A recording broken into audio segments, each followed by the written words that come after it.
Hello, family. Welcome to Tales Haven. I hope you find my story videos interesting and engaging.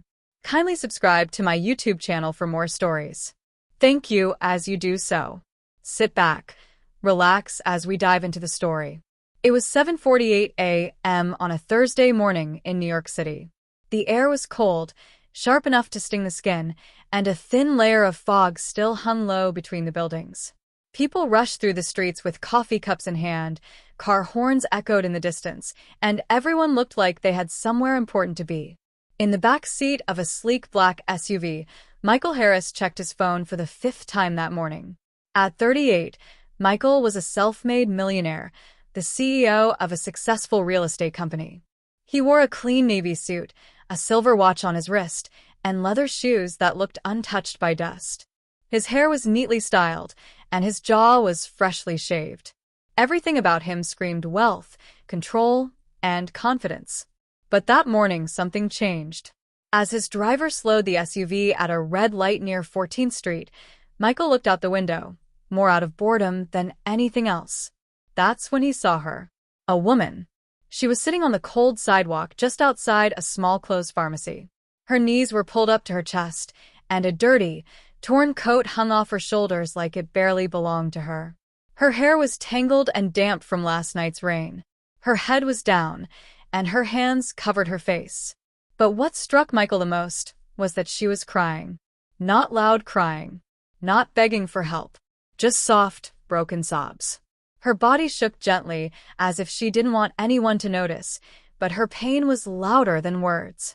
People walked by without stopping. Some glanced, then looked away. Others pretended not to see her at all. Michael couldn't stop staring. For a moment, time slowed. The emails on his phone didn't matter. The meeting he was headed to felt less urgent. He watched her silently, something in his chest tightening. She looked so alone, so invisible, and something deep inside him whispered, "Stop the car." "Sir?" the driver asked, glancing in the mirror. "Pull over," Michael said again. His voice was calm, but firm. The car rolled to the curb. Michael opened the door and stepped out into the cold, straightening his coat as he walked toward the woman. She didn't see him at first. She was too lost in whatever storm she was stuck in. Her face was hidden, her shoulders trembling. Michael stopped just a few feet away. He didn't know what he was going to say. He'd spoken in front of hundreds of investors. Closed million-dollar deals in high-rise offices.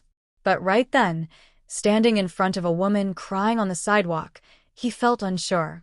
Still, he knelt down slowly, so he didn't startle her.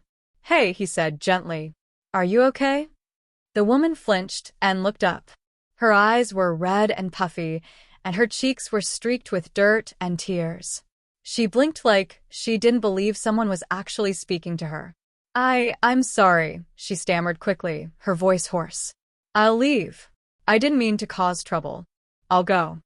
No, Michael said softly. "You're not in trouble. I just saw you, and I wanted to ask if you're all right." She looked at him, confused. Suspicious. Like she didn't know if he was real or just another person who would turn away in the next few seconds. "I don't want money," she whispered. "I'm not here to throw cash at you," he replied. "I'm just asking." There was a long silence between them. The wind picked up, pushing her hair across her face. Michael noticed her hands were shaking from the cold. "What's your name?" he asked. She hesitated. "Sarah," she finally said, barely louder than a whisper. "Hi, Sarah," Michael said, offering a small, warm smile. "I'm Michael." She stared at him, unsure what to say next. No one had asked for her name in a long time. Most people only saw her as a problem or a shadow on the street. But this man was looking at her like she mattered. Michael looked down at the sidewalk, then back at her face. Something about her eyes, tired but still full of quiet strength, hit him hard. "Have you eaten?" he asked. Sarah shook her head slowly. "Not since yesterday morning." Michael stood up and reached out a hand. "Come with me. There's a diner right down the street. Let me get you something warm." She looked at his hand, then at his face again. Her lip trembled. "Why?" "Because I can," he said honestly. And because you look like you need a break more than anyone else on the street. Her eyes filled again, but she didn't cry this time. After a long pause, she reached out and took his hand. Michael gently helped Sarah to her feet. Her hand felt cold and thin in his. She stood slowly, her legs shaking a little, like she wasn't used to standing for long. Her eyes stayed low, like she didn't believe this was really happening. The wind was sharp, but Michael didn't rush her.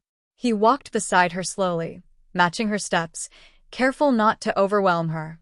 The diner was just 2 blocks away, a small place with red booths, silver napkin holders, and a glowing, open sign that flickered above the door.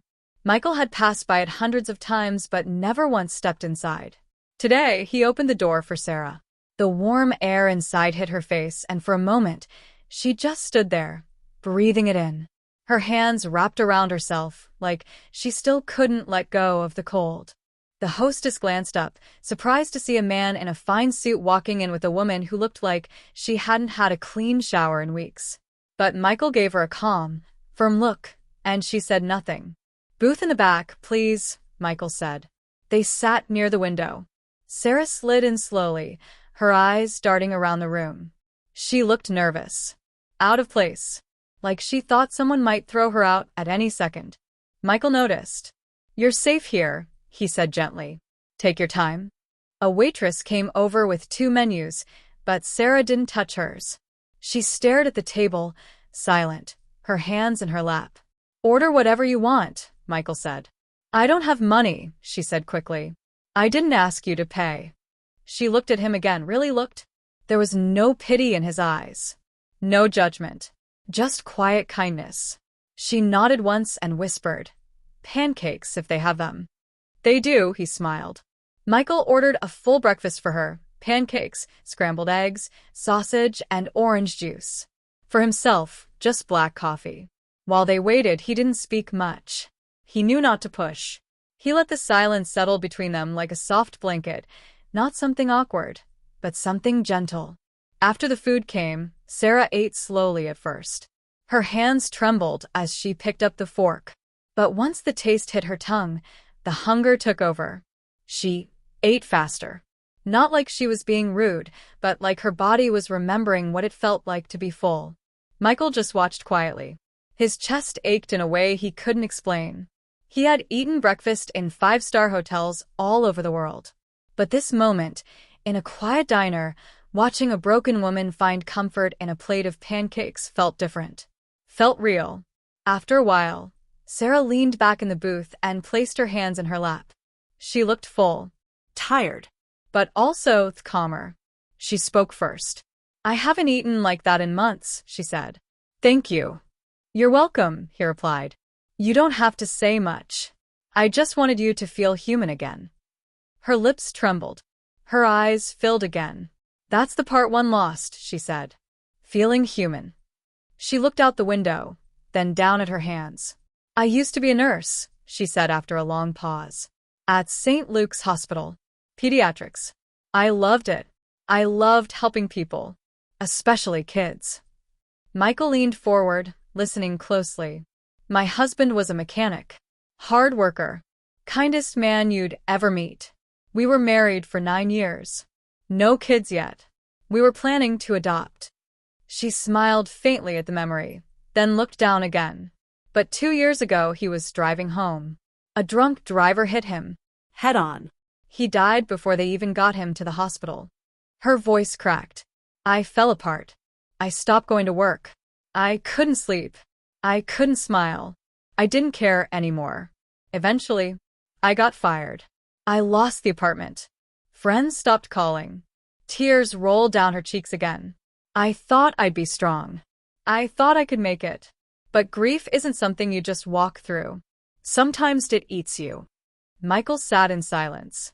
He didn't try to fix it. He didn't say, "I'm sorry," like most people did. He just nodded. Listened. Let her speak without fear.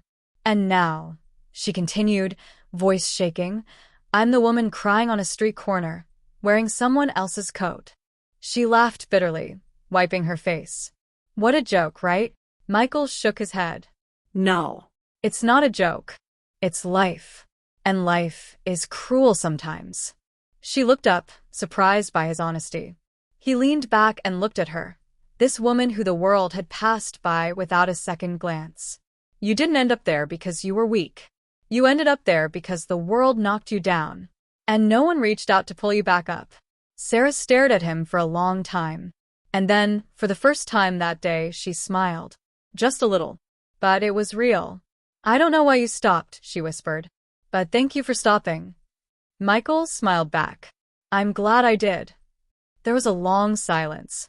But this time, it felt peaceful. As Sarah sipped the last of her orange juice, Michael reached into his coat pocket and pulled out a simple white card. He placed it on the table in front of her. My number's on the back, he said. I want to help. Not just with food. With your life. But only if you want that. Sarah picked up the card like it was made of glass. She stared at it for a long time. Then she nodded. I want that, she whispered. They stepped out of the diner into the cold air. The warmth of the booth and the taste of real food still lingered in Sarah's body, but now the wind returned, brushing against her face like a reminder of the world she had to go back to. She held Michael's business card tightly in her fingers, almost afraid it might blow away. It felt like the most important thing she had touched in a long time. Michael turned to her. Where were you sleeping last night? Sarah didn't answer right away. She looked down at the sidewalk. There's a loading dock behind an old print shop, she said softly. It's mostly dry if it doesn't rain too hard. And they don't chase me away if I'm gone before sunrise. Michael's jaw tightened. He pictured her, curled up alone behind a building while the rest of the city slept in warm beds. Something inside him twisted painfully. No more of that, he said. You're not sleeping outside tonight. Sarah looked up quickly. Michael, I can't. I don't want to be a burden. You're not, he said firmly. I've already booked you a hotel. It's nearby. Clean. Warm. Safe. Just for the weekend. No strings, no pressure. You need a place to rest. You've earned that. Her eyes filled again. But this time, she didn't look away. Why are you doing this? Michael hesitated before answering. He looked at the traffic passing by. The people with coffee cups. The noise of a city that never really stopped. When I was 10, he said quietly, my mom and I were almost on the street. My dad left, and we had nothing.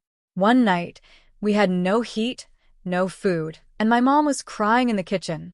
He paused, remembering the image that never left him. A woman from our neighborhood knocked on our door. She brought blankets and soup. She left without saying much. But my mom never forgot it. Neither did I. He looked back at Sarah. Sometimes you never know how far kindness can reach. I have more than I need now. I want to be that knock on the door. Sarah blinked, speechless. He offered his arm again. Come on. Let's get you checked in. Later that day, the hotel was simple but nice. Clean white sheets, soft lighting, and the kind of silence that didn't feel empty, but peaceful. Sarah stood just inside the door, staring at the bed. Her eyes moved across the room slowly, like she was trying to take in every detail. She didn't speak. Michael placed a small bag on the dresser. Inside were a few things she might need: basic clothes, a toothbrush, lotion, and warm socks. I wasn't sure what size, he said, but I figured something clean would feel good. Sarah's hand went to her mouth. Her shoulders began to shake. She turned away, but her voice broke as she whispered, I don't remember the last time I felt human. Michael took a step forward. He didn't touch her. He didn't try to fix it. He just stood there and said, You're allowed to feel. You've held it in long enough. For a long time, Sarah cried. Not loud. Not dramatic. Just soft, tired tears that had waited too long to fall. Michael sat on the edge of the chair, near the window. He waited until she was ready. Finally, she turned around. I'm sorry, she said, wiping her face. This must be weird for you. No, he said. It's real. And it matters. He pulled out a small notepad and a pen. I want to help you long term, but I can't do it alone. I need to know what you want. Sarah sat down on the bed, the mattress soft beneath her for the first time in forever. I want a job, she said. I want to work. I don't want to feel like a ghost anymore. I miss being useful. Michael smiled. Good. We can start there. That evening, before he left, Michael made one final stop at the front desk. He handed his credit card to the clerk and said, "If she needs anything, anything at all, put it on the room. I'll cover it." Then he walked back to the SUV, hands in his coat pockets, heart full of things he didn't quite have words for. That night, Sarah lay in the hotel bed, wrapped in fresh sheets, staring at the ceiling. The room smelled like lemon and soap. The silence wasn't scary, it was comforting. She didn't fall asleep right away. She cried again, but not from fear, not from hunger. She cried because, for the first time in so long, she felt like maybe, just maybe, things could get better. The sun rose slowly over the New York skyline, casting soft golden light through the hotel window. Sarah opened her eyes to the quiet warmth of morning, not the sound of cars, not the cold sting of concrete, but a soft pillow beneath her head and clean sheets wrapped around her. For a moment, she didn't move. She just lay there breathing. It felt like waking up from a nightmare and realizing you were finally safe. She turned her head and saw a folded note on the nightstand. It was written in neat, straight handwriting. Good morning, Sarah. Take your time today. I've arranged a meeting for you tomorrow at 10 a.m. with a friend of mine who runs a clinic downtown. It's nothing formal, just a chat. You've already done the hardest part, surviving. Now it's time to rebuild. Michael. Sarah held the note to her chest and closed her eyes. The next day, at exactly 9:45 a.m., Sarah stood outside a modest brick building with a sign that read, Hopewell Family Clinic. She wore the cleanest clothes from the bag Michael had given her and brushed her hair as best she could. Her heart pounded in her chest. She was nervous. She hadn't walked into a job interview, or anything close to one, in over a year. But she told herself what Michael had told her the night before on the phone. You're not walking in as a problem. You're walking in as a survivor. That gave her strength. Inside, the waiting room smelled like coffee and hand sanitizer. A young receptionist smiled kindly and asked, "You're Sarah Collins?" "Yes," she said, her voice quiet but steady. "Dr. Reed is waiting for you." Dr. Melissa Reed was in her mid-40s, warm-eyed and soft-spoken.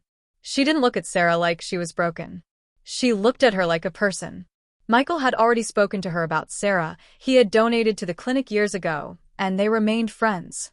"So," Dr. Reed said after some small talk, "Michael tells me you were a pediatric nurse?" Sarah nodded. Yes. "At St. Luke's. I worked there for 7 years. Do you want to go back to nursing?" Sarah paused. Her fingers played with the edge of her sleeve. I do, she said. "But I don't know if I'm ready." "Not yet." Dr. Reed nodded slowly. "That's okay. There are many ways to help, even before you go back to full nursing. I have a front desk job open right now. It's simple work, but it's steady. It would give you a place to start again." Sarah looked up. Her lips parted slightly, stunned. "You'd really give me a chance?" "Michael believes in you. But more importantly, I believe in second chances." Tears rose in Sarah's eyes, but she smiled. "I'll take it," she said softly. "I'll take the job." 2 weeks later, Sarah stood behind the front desk of Hopewell Clinic wearing a light blue blouse and a name badge that read S. Collins. She answered phones. She smiled at patients. She filed papers. It wasn't her dream job, but it was something. Something honest. Something real. It was a first step. Every night after work, she returned to the hotel where Michael had extended her stay. Every Friday, he visited, sometimes with groceries, sometimes just with conversation. He didn't ask for anything. He didn't act like a hero. He just showed up. 1 month later, Michael took Sarah to see a small apartment on the west side. It was a studio, nothing fancy, but it was hers. "I don't know if I can afford it," she said nervously. Michael smiled. "First 3 months are covered. After that, it's yours to handle. But I believe you can." Sarah ran her hand along the kitchen counter. "It's been a long time since I had my own keys." "They're in your hand now," he said. One night, weeks later, Michael got a call from Sarah. Her voice was shaky, but full of emotion. "Hey, I just wanted to tell you, one of the kids at the clinic came in crying today. I helped calm her down, showed her how to breathe slow, like I used to do back at St. Luke's.